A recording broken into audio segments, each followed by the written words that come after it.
Today on Variant, we talk about the history of the Sorcerer Supreme's greatest enemy, Baron Mordo. And don't worry, there's not going to be any spoilers for the movie. Welcome to Variant, where we love comics more than I don't like the new Megazord design for the new Power Rangers movie. I'm your host, Arris. If you've already seen the new Doctor Strange movie this past weekend, then by now you know that Baron Mordo is not only a major character in Doctor Strange's history, but he will also likely play a serious role in the Marvel Cinematic Universe going forward. That being the case, I think it's time we get to know more about this powerful sorcerer and where he came from, because you gotta know where you've been if you want to know where you're going, or something like that.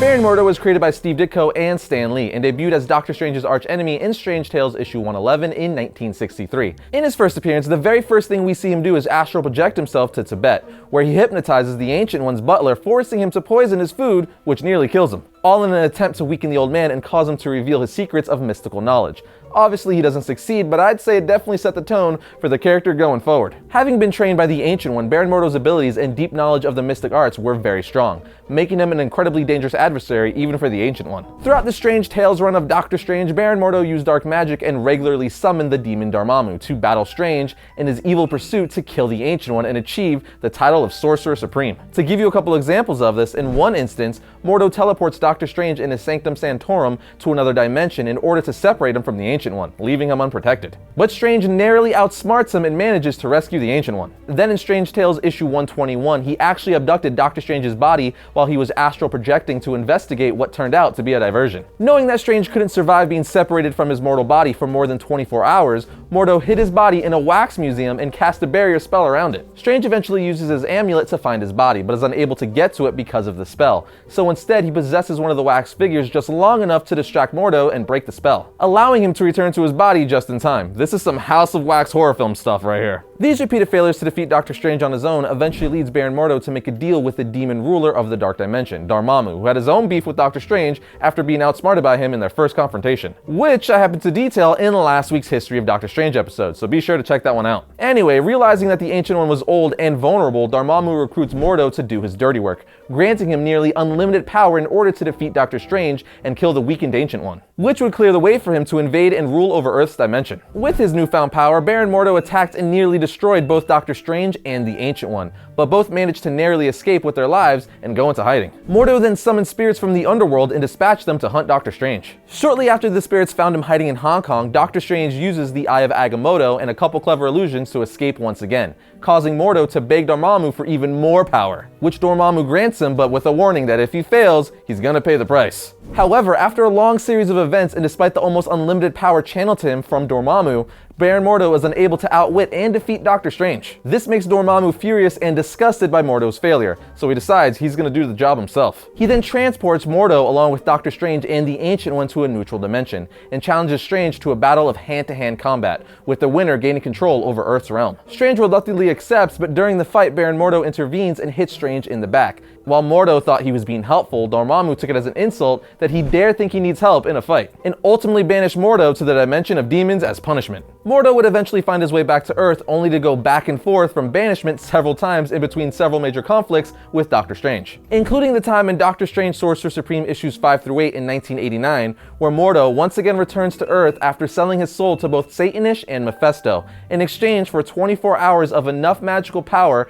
to finally defeat Doctor Strange and take his rightful place as Sorcerer Supreme. Listen, I don't know how many times we have to discuss this, but selling your soul to a demon of the underworld is never a good plan. But this idiot didn't just sell it once, no, he sold it twice and essentially double-crossed two insanely powerful rival demon warlords, knowing that it would lead to a battle over who's gonna collect. Mordo then kidnaps Doctor Strange's friend Sarah and tricks Strange into trapping both him and Sarah inside a magical orb, only to inform the Sorcerer Supreme of the two beasts headed to Earth to do battle over a soul, and that if he wanted to protect Sarah, he'd also have to protect him. Basically, Mordo's whole scheme was to manipulate the two demons into killing Doctor Strange for him, or at least weaken him to the point where he could do it easily himself. Okay, that's pretty genius actually, if it had worked that is, but it didn't. Doctor Strange defeated both Satanish and Mephisto, then knocked poor Baron Mordo out with one punch. That's actually a really good example of how powerful Doctor Strange can be. I guess I should have used that in last week's episode.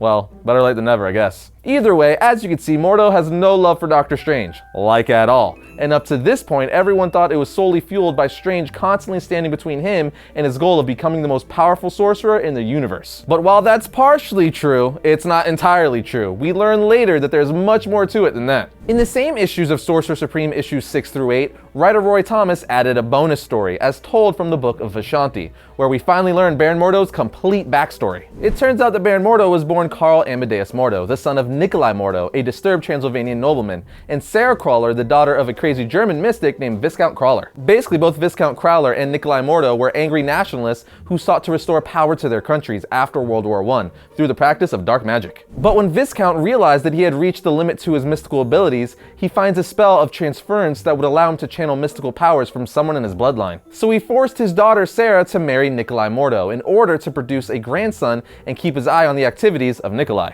After Karl is born, Sarah warns her father that Nikolai is getting closer to recreating a new Transylvanian kingdom through sorcery. So Viscount instructs his daughter to kill her husband, as he believes that only Germany is destined to rule. And since Sarah despised her husband, she happily carried out the assassination and returned to Germany with Karl, where he would be tutored by his grandfather in the practice of dark magic for years. It turned out that young Karl actually had a gift for sorcery and was quickly growing in power. Until one day, as a teenager, Karl overheard a conversation between his mother and his grandfather about how they murdered his father, which made him immediately hateful towards both of them, and he swore to avenge his father's death, vowing that as the second Baron Mordo, he would fulfill his father's goal of global conquest through the dark arts. But Mordo disguised his hatred while he continued to learn the basics of black magic from his grandfather, who was also aiding Adolf Hitler's rise to power by introducing him to rich industrialists and dark mystics, all to see Germany become a new global empire. So at this point, I'm gonna go ahead and state the obvious. Baron Mordo had basically a 0% chance of not becoming a lunatic because he was raised and surrounded by complete psychopaths. When Mordo turned 18, his grandfather realized that Karl had grown in power beyond his ability to teach him, so he sent him on a quest to Tibet in search of the Ancient One, Earth's Sorcerer Supreme, in order to continue his training. But not before Crawler had secretly placed the spell of transference on Mordo that would allow all the new magic that he would learn to become Crawler's as well. I just can't believe how jacked up this dude is. When Mordo eventually found the Ancient One and requested to become his student, the Sorcerer Supreme searched Mordo's heart and saw a great evil in him with potential to create massive destruction. This leads the Ancient One to take Mordo as his apprentice, not so much to train him, but to keep tabs on him and attempt to keep his evil ambitions contained. But despite the Ancient One's efforts to slow him down, Baron Mordo studied ancient books of forbidden knowledge, quickly growing in knowledge and power. It was while studying these books of forbidden knowledge that he first stumbled across a spell that would allow him to communicate with Dormammu and potentially draw from his power. Not surprisingly, this sparks his curiosity, so he asks the Ancient One about it, to which the Ancient One sternly replies, "Nah man, don't mess with demons." Okay, I might be paraphrasing. But determined to increase his power, Mordo of course ignores the Ancient One's warnings and makes contact with Dormammu by using the spell. He then used the knowledge of dark magic he gained from Dormammu as the final piece he needed to finally get revenge for his father's murder. Let me just warn you, it gets pretty dark and disturbing from here on out, my friends. Mordo returns to Castle Crawler and brutally murders his mother and grandfather in a crazed blood sacrifice to Dormammu, permanently sealing his fate as a monster because, let's be real, there's no coming back from that. Knowing what Mordo has done, the Ancient One knew that he was now beyond redemption and incredibly powerful. He feared that even his own mastery of the mystic arts might not be enough to stop him, so he decided not to do anything that would force Mordo's hand until he was able to find someone that could succeed him as Sorcerer Supreme. Which brings us full circle to the moment when Mordo decides that the only thing left standing between him and total power is the Ancient One. This is also where Stephen Strange shows up in the timeline and immediately challenges Mordo, which of course leads to instant archenemy status. There are of course a few additional storylines and Baron Mordo appearances that I didn't mention, but this gives you a good bulk of his origin and history. Also, this year Marvel reintroduced the character with a very different take on his backstory, where Mordo is a loyal and dedicated student of the Ancient One who is slowly corrupted. But since it's mostly in continuity with the cinematic version, I didn't want to give any spoilers, so I decided to stick with the original. I also want to be sure to mention that Baron Mordo has appeared in Spider-Man the Animated Series, Ultimate Spider-Man, and also the 2007 Doctor Strange Sorcerer Supreme animated movie, all of which I recommend you watch. But now let's talk about Mordo's powers and abilities, which are very similar to those of Doctor Strange, as they both studied under the Ancient One. Baron Mordo is an incredibly powerful sorcerer and master of black magic, with the ability to summon powers from several supernatural forces when needed. He is also extremely skilled in hypnotism, mesmerism, thought casting, and illusion casting, allowing him to manipulate and control most people with ease. Like Strange, he is able to astral project and teleport from dimension to dimension, dimension, making him incredibly elusive. He also has the ability to harness ambient magical energy and create shields and powerful weapons such as energy blasts. The overall list of Mordo's abilities is quite extensive, but some of the other big ones would be matter transformation and manipulation, time travel, and the ability to possess the mind of another human being. Altogether, Baron Mordo really is the perfect counterpart to Doctor Strange, and I think he'll be a big player in the Marvel Cinematic Universe going forward. But before I get about my merry way, as always, I have to give you guys some reading recommendations. You have Strange Tales issues 111 through 121, Doctor Strange Sorcerer Supreme issues 5 through 8, Doctor Strange issues 40 through 50, Doctor Strange Sorcerer Supreme issues 84 through 87, and lastly, this year's Doctor Strange Prelude issues 1 through 2. That's definitely enough to get you guys started. When you buy a domain name from domain.com, you get the power to influence and control what people find when they search for you online. No domain extension will help you tell your story like a .com or .net domain name. Domain.com is affordable, reliable, and easy to use. The guys at Domain.com gave Variant an awesome offer. Get 15% off Domain.com's already affordable domain names and web hosting when you use the coupon code Variant at checkout. So when you think domain names, think Domain.com.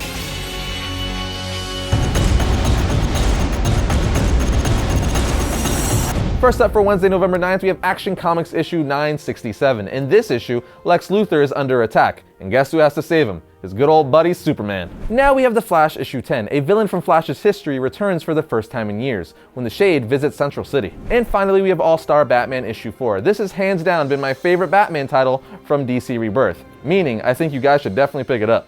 And that'll bring another episode of Variant to a close. But remember, you can always like our Variant Facebook page to keep up with the show and all things comic related. You can also follow Variant on Twitter at Variant Comics or me on Twitter at Arris_Quinones. But I'll see you guys next week when I talk about all things comics. Issue 121, he actually abducted Doctor Strange's body while he was astral projecting to investigate what turned out to be a diversion. Woo!